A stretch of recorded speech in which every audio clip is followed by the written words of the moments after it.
한국세계선교협의회가 해외 비전 트립을 떠나는 단기 봉사팀의 위기 관리를 위해서 안전교육 강사 훈련 프로그램을 개발합니다. 네, 어떤 내용을 담게 될지 한국세계선교협의회 총무 김유성 선교사 모시고 관련 이야기 나눠보도록 하겠습니다. 선교사님 안녕하십니까? 네, 안녕하세요. 네, 안녕하세요. 반갑습니다.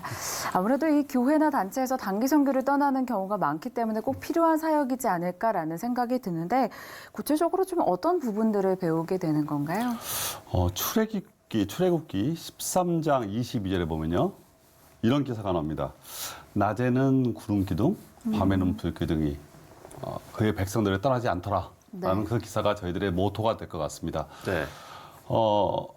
저희는 이번 단계에 약 3단계의 과정을 가지고 있습니다.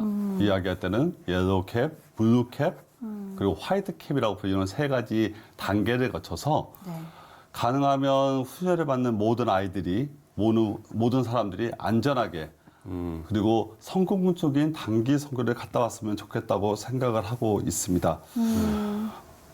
사실 선교지에서 얼마나 많은 사고가 벌어지고 있는지 사실 통계가 나온 게 거의 있지 않습니다. 네. 그만큼 많은 어려움들이 있는 것은 사실이고요. 저희 단체 같은 경우 상당히 많은 연락을 받고 우리와 같이 협력하는 단체들과 함께 이 문제를 풀어가기 위해서 노력을 많이 하고 있습니다. 네. 이 문제를 풀어가는 단계 중에 하나가 바로 처음부터, 그러니까 즉 출발하기 전부터 어느 정도 일정한 그 과정을 거쳐서 사람들이 훈련을 받는다면 이 부분이 조금 더 줄어들지 않을까라는 생각을 가지고 이 훈련을 준비하게 되었습니다. 예. 옐로우 캡, 블루 캡, 레드 캡 이 차이점은 뭘까요? 네. 이게 단계적인 얘기를 하고 있는데요. 네. 우선 처음 참여하는 즉 팀원들에게는 옐로우 캡이라는 과정을 주고자 합니다. 아주 짧은 시간이지만 최소한의 안전이 무엇인가를 알려주는 교육을 이야기하고요. 블루 캡은 그보다 조금 위의 단계로 생각하면 될 것 같습니다. 즉 인솔자들에 대한 교육을 의미합니다. 모두가 알 필요는 없겠지만 경우에 따라서 알아야 되는 과정들이 필요하다고 생각하고요. 우리는 흔히 믿음으로 가면 된다라는 생각을 많이 하는데 우리의 노력도 많이 필요합니다. 그렇죠. 그렇기 때문에 인솔자들도 어느 정도의 교육을 받았으면 좋겠다라고 생각을 하는 거고요. 마지막으로 화이트 캡이 있습니다. 화이트 캡은요, 전문인 강사를 이야기합니다. 더 많은 전문인 강사들이 만들어져서 이들을 통하여 블루 캡이나 화이트 캡이 만들어졌으면 좋겠다고 생각을 하고요. 이 블루 캡 강사들 경우에는 저는 PD에서 사역하고 있는 선교사들도 구성하고자 합니다. 네. 충분한 자기 경험이 필요하다고 생각했기 때문입니다. 그렇군요. 훈련 받는 그러면 대상자들 주로 좀 어떤 분들이 될까요? 모두라고 보면 될 것 같아요. 네. 단기 여행을 가는 팀원, 전원 또는 인솔해야 되는 뭐 그 교회 부장님일 수도 있고 전도사일 수도 있고 부목사일 수도 있고 또는 담임 목사일 수도 있고요. 또는 그들을 받아야 되는 선교사일 수도 있습니다. 이 교육은 선교에 관계된 모든 이들이 받았으면 좋겠다는 것이 저희의 생각입니다. 네. 받고 훈련하자. 그리고 그 받는 과정 속에서 우리가 은혜를 좀 받자. 받으면서 선교지를 더 이해했으면 좋겠다. 아까 제가 전문인 강사 얘기를 했잖아요. 네. 전문인들은 그 사역지에 아주 오래 있던 사람들입니다. 그렇기 때문에 그 사역지를 그 누구보다도 잘 알고 있는 사람들이죠. 이분들을 통해서 그 지역을 더 정확히 이해할 수 있는 시간들도 그 시간에 있을 수 있을 것이다. 이렇게 생각을 하고 있습니다. 네. 이런 프로그램을 통해서 안전인솔자 이 자격증도 마련하신다고 들었습니다. 네. 사실 이 자격증이 뭐 국가 공인 자격증이나 하는 것은 전혀 아닙니다. 이런 개념보다는 자격을 준다라는 뜻은 그 정도의 자부심을 의미하는 것 같아요. 책임감과. 받는 사람들이 네. 책임을 지고 이 문제들을 해결할 수 있다. 또는 이 자격증을 갖고 있다라는 것 또는 이 자격증을 갖고 있는 사람들에 의해서 훈련을 받았다는 것이 그 교회가 우리는 이 문제를 해결할 수 있는 능력을 갖고 있다. 우리는 안전하고 우리는 준비된 교회다라는 것을 대외적으로 알릴 수 있는 좋은 기회가 되지 않을까 생각을 합니다. 여러분 선교팀을 저희 교회에 보내세요. 저희는 안전하게 교육시키고 안전하게 가서 은혜 많이 받고 안전하게 돌아올 것입니다. 이것을 증명할 수 있는 훈련이라고 생각하면 될 것 같습니다. 예. 실제로 이런 교육에 대한 좀 수요가 있었기 때문에 이런 프로그램이 좀 생기지 않았을까 싶은데 많은 좀 요청들이 있었나요? 한국 선교가 본격적으로 시작된 게 한 30년 정도 됐을 것 같습니다. 1990년이 예를 들었을 때요, 이야기했을 때요. 지금 저희하고 가장 친밀하게 관계를 갖고 있는 정부기관은 외교부입니다. 그렇죠. 외무부는 저희에게 늘 올해 도대체 몇 명의 인원이 선교 여행을 갑니까라고 늘 궁금해합니다. 그 이유는 간단해요. 각 국가에 있는 영사관에 늘 사고 사건이 발생하기 때문입니다. 예. 궁금하죠. 사실 저희도 궁금합니다. 도대체 얼마나 많은 인원이 가고 있을까? 또는 가서 얼마나 많은 일들이 벌어지고 있을까?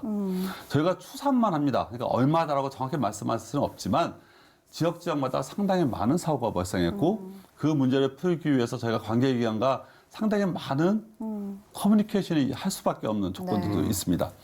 단 예로 공항에 도착하자마자 게이트를 나가지 않고 사람들이 다 서서 기도를 하는 거예요.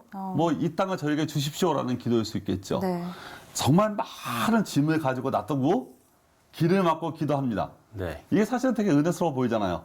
그런데 밖에서 쳐다보고 있는 많은 사람들 입장에서는 상당히 많은 사람들이 왔고 많은 물건이 왔고 전혀 준비되지 않은 사람들이 왔다는 것을 증명하고 있는 거예요.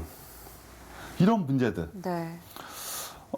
저는 이제 필리핀 선교사였는데요. 제가 사역하고 있는 동안에 제 주변에 상당히 많은 강도 사고, 선교팀에 대한 이 강도 사고나 분실 사고가 있었고요. 네. 교통 사고가 있었고요. 또는 인사 사고도 상당히 많았어요. 네. 제가 그 사망한 사건에 대해서 제가 시신 수습하는 단계도 제가 가봤습니다. 제가 직접 수습을 해봤으니까요. 네, 네. 그런데 그 기사가 한국에 나오느냐 그렇지 않아요. 사망 사고도 잘 나오지 않는데 네. 분실이나 도난 사고는 얼마나 많았겠어요. 네. 또 그 다른 사고들은 이 많은 사고들의 이유가 무엇일까를 생각해 보았더니 사실은 안전 불가침입니다.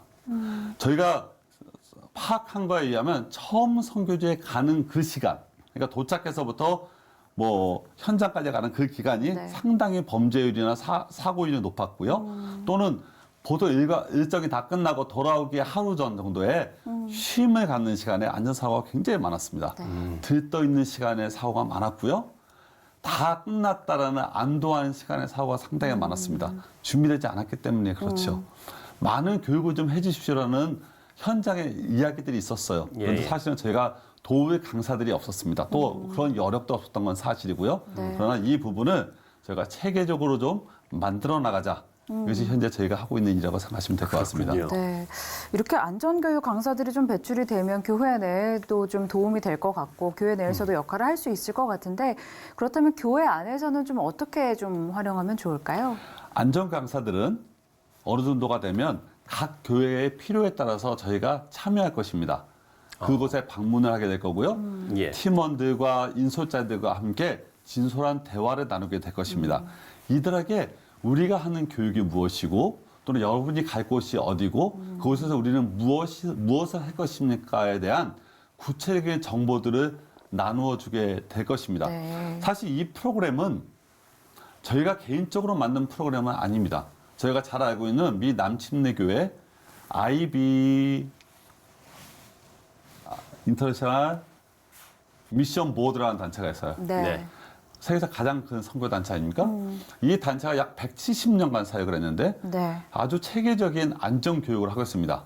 어, 아주 안전 담당자들이 좋은 사람들이 많습니다. 네. 최근에 저희들이 그 담당자들과 함께 저희 소속 선교사님, 즉 이 프로그램을 맡을 담당자가 함께 교육하는 시간들을 가지고 있습니다.